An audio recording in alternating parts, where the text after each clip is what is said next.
Well, welcome to our festive edition of Live in the Hive, and we are here at the wonderful Hotel Brooklyn in the heart of Manchester City Centre. And isn't it looking festive and Christmassy?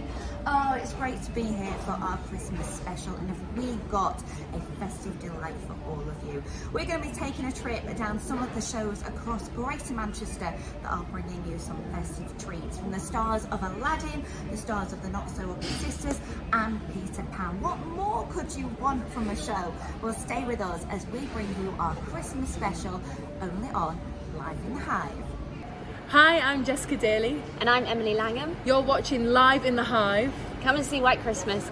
Well, look who I found. 2 Christmas scamps, and apparently they're big fans of Panto, aren't you boys? Well, you're definitely in for a treat, because we're about to see my interview with Ben Nicholas, who's starring in Aladdin at the Opera House in Manchester. Take a look at this. It's definitely not rough.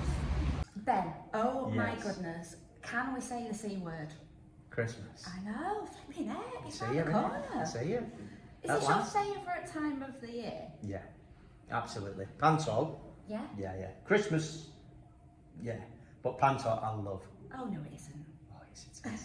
I have to throw that out Desperate there to do that. straight You away. did it off before we started filming as well, didn't you? Well, you've got to. It's one of those things. It's Panto. It's camp. It's fabulous. As you say, it's the best time of the year. And you've been in quite a few Pantos here at the Opera House. We love you. Do you really? Yeah, we do. That is amazing. It's not a Panto unless Ben Nicholas is in it. You've been Muddles, now you're Wishy Washy, you've been Snow White, Cinderella. Yeah. And What now about Aladdin. Aladdin? It's a great one. It is. You're going to love it. It's got a great story, got great effects, great cast, scenery, everything. It's brilliant. It's been a great show. Oh, well, do you know what? I think your role has to be the best. Now, you don't get the girl. Are you upset that you never get the girl? Of course I am. Every year I get the girl. And guess what? This year you won't be getting the girl. Get the girl. Oh, no. Aladdin gets Princess Jasmine, doesn't she? So Have you spoiled the plot? Well, not because everyone knows the story. Everyone knows the. But what you do get a lot The of laughs. that. Yeah, absolutely. Yeah. Which is more fun. Yeah. You know, everybody wants my part, because I think the comic part and the Dane part and the baddie part are the 3 that. You get the biggest reaction, and not just from the kids, from the adults, and I think there's a really good balance in terms of the jokes, because there's a little bit of a link to us adults absolutely. in the jokes, isn't there? Yeah, but it's not just for the kids. That's what pantomime people presume. It's just for the kids, but it's so not. I mean, I remember watching pantomime as a kid, loving it, and then I went and saw a friend in pantomime. I was like, I need to do pantomime. I didn't realise what you can get away with, because I'm the same. But the first time I saw it, I was like, wow, you can really. I remember seeing the Crankies in panto, and the stuff they were doing, I couldn't do now. I mean, we're talking about 15 years ago, I think, when I saw it.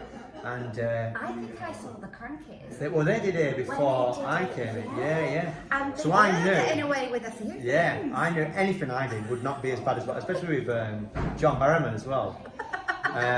So yeah, I knew. Well, I know what their line is, and I'm nowhere near that. So we push it a little bit, but it's nothing that the kids are going to get.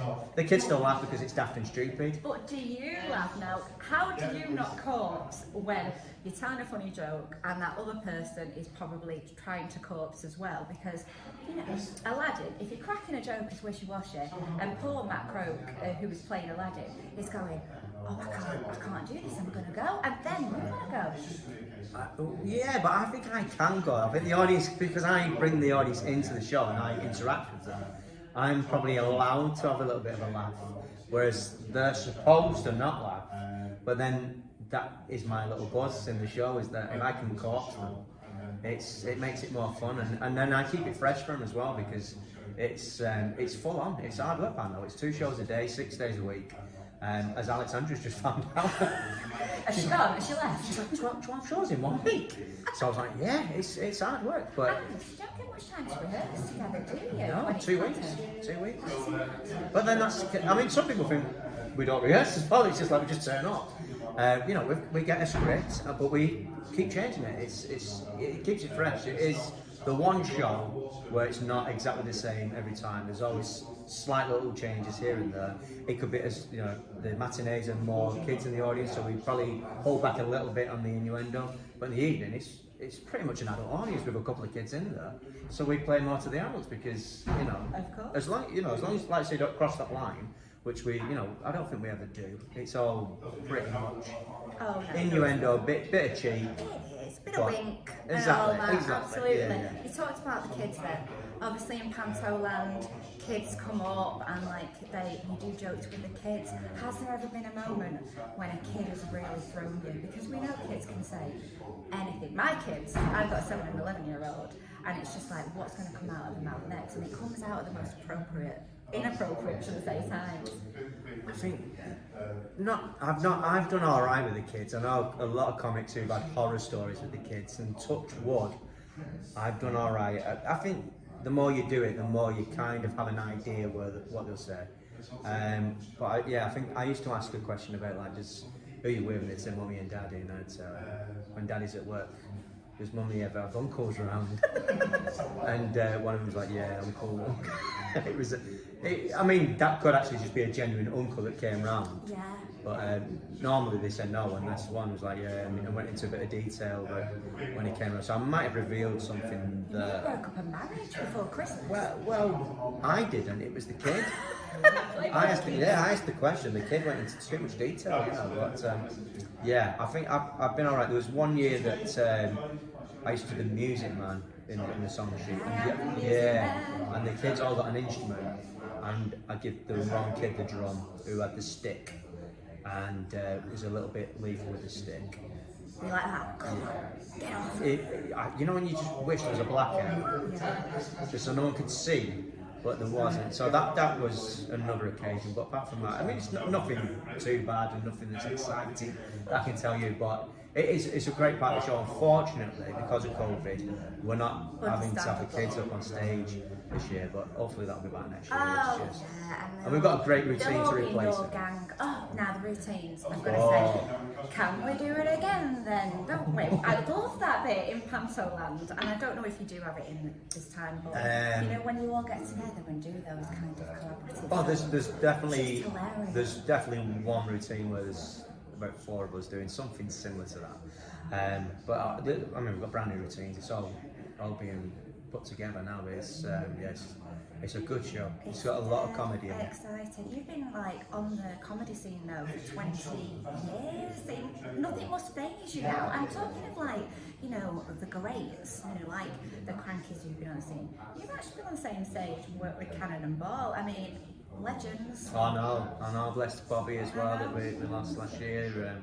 And I'd written a sitcom, and Bobby agreed to be in it as the dad as well. So double gutted to lose Bobby. But yeah, I mean, you know, I did a summer season in Blackpool with them, and I was quite intimidated by it because they are legends. Cannon and Ball. I know, and they called me into the dressing room. I used to close the first half. They did the second half, and they said, "Oh, we went out watching you today." Oh no. And it went really well. Like the crowd were brilliant. I had a really good, and then they called me into the dressing room. I thought, I'm not getting told off for being too good or anything like that. And Bobby was just amazing. He was like, you know what, you are funny. He said, you've got funny bones, and he was just giving me advice, and he was just a pleasure to work with. And Tommy as well. Tommy saying particular routines that he's crying. It's brilliant. So, and I saw them in Panto as a kid, and saw them at Blackpool in some seasons, and then I was working with them and getting great feedback from them, you know, and advice. So yeah, absolute pleasure to work with. I had a Rock on Tommy t-shirt. Of course you did. I had Rock on Tommy. Yeah, I had the braces. T-shirt. Of course I did. And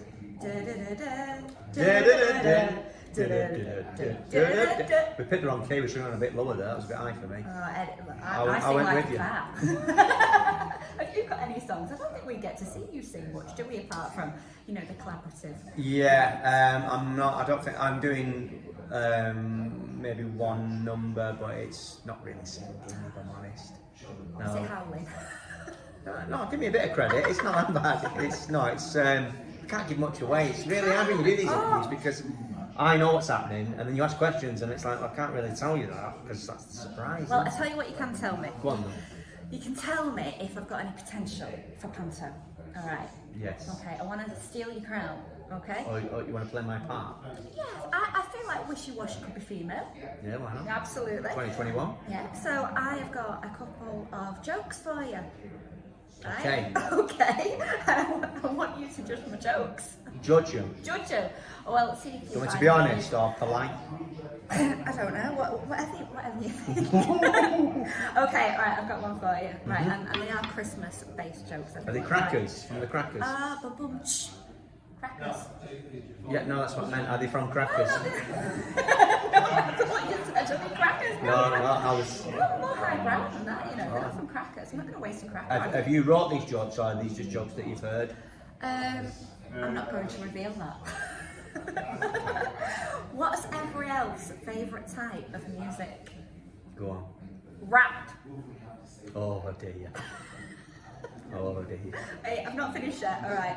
What happens if you eat Christmas decorations? You get tinselitis. I thought it was that one. I thought it was. I think it's going Did I there. pass? That's a cracker joke. That. It is a cracker joke. I think the elf one was a cracker joke as well. If I'm honest. Google's finest. Is that the best you came up with? You had the whole of Google and you picked those Are you two going to outdo me? in the show. Oh, in the show, yeah. Yeah, You yeah. can't feel it, so no. Yeah. Right. Yeah, but it's going to be amazing. You're going to love it. We will do. So, when is it running from? We are opening on the 11th of December. I tested you then, didn't I? Yeah, but I've done 4 interviews, so I know it by now.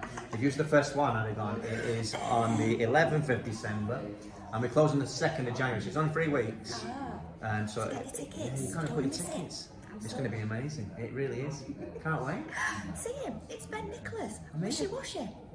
Well, next up we have another Aladdin